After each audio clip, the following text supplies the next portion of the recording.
Hi everyone, time to talk about Stockpile, Continuing Corruption. Now, Stockpile came out last year and it's a fantastic, fast playing game of auctions and stock markets where one of the great things is that everybody knows one bit of information about what's going to happen to the companies, but nobody else knows it, and there's a guessing game of where you're placing the cards, who's bidding on what, why are they selling their stocks. It's a great game. Stockpile Continuing Corruption adds quite a few different things, and you can use them in parts as modules and add them as you like, or like I've done, you can add them all together and just take the new game as it comes. So what's new? There's new investor cards. There was investors in the original game, and now there's 6 new ones. Some of them are for the new elements, like there's Lucrative Lee, who rewards you buying lots of bonds. They're a new thing. And I really like Carlos's ability. You can place a marker in front of your meeple when you bid on something, which means that if someone wants to outbid you, they have to bid 2 steps more than you, which when you get to the high places can be a lot more money. You can bid 15, and that means that someone would have to bid 25 to outbid you. I really like that. I think there's something similar in Amun-Re, where you could get an ability that means people have to bid a lot higher than you. More investor cards mean more combinations in a 2-player game as well, because you get 2 of them. And if you saw the playthrough that I did, I had 2 investors that rewarded you for having different colours of stocks and having commodities, which is one of the new things. But it meant that because I was buying the things I needed, I could earn a lot of money and have good cash flow without having to sell too many stocks. So it can really change the way you play the game depending on the investors that you get at the start. So the next new thing is bonds. They are kind of a safe bet. They cost a different amount based on the number of players in the game, but you can buy them at the very start of the round before anyone knows what might happen, and you pay your money and you get a guaranteed 1,000 interest for every bond that you've got at the end of the round. And at the end of the game, they get sold for the amount that you paid for them. So they're a very safe bet. They're not as exciting as going to the companies, obviously, but as I've found in the playthrough, you can put all your eggs in one basket and not remember that the company was about to go under and lose half your portfolio. So maybe if that's the way games usually go for you, maybe it would have been safer if you went into bonds. Another new thing is commodities and taxes. So there's these commodity cards. There's 6 different types in a little deck, and after everybody's placed their cards as normal in the supply phase, each player gets a commodity card to place on a stockpile face up. And this is just a little thing, but it changes the game a lot because there's a set collection element to it now.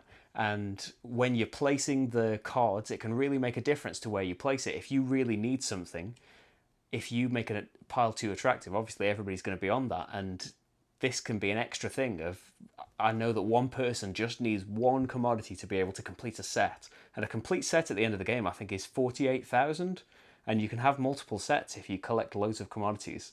So you can know that somebody just needs that one thing and try and desperately put it on a pile that they otherwise wouldn't want to take, or you can make a pile that looks not very great obviously be brilliant for you if you need that commodity. It really changes up the placement of the cards, the bidding, because they are a new thing. You know how much that commodity is worth to you, because if it's your first one, it's not really worth, it doesn't really matter which one it is. But if it's the 5th or 6th one you need, it can lead to bigger and bigger jumps as you collect those different types. But also, on the other hand, there's taxes, and they work kind of the opposite way. You don't want sets of taxes. They're all the same tax cards, but when you get 1 or 2, they're like 2,000 penalty at the end of the game, but you can lose 56,000, I think, if you have 7 of them, which is the complete opposite, a huge loss at the end of the game. But commodities they're really interesting because they seem like such a little thing, but they can lead to a huge difference in the end of the game. In the playthrough, you can kind of ignore stocks a little bit if you're really concentrating on the right commodities.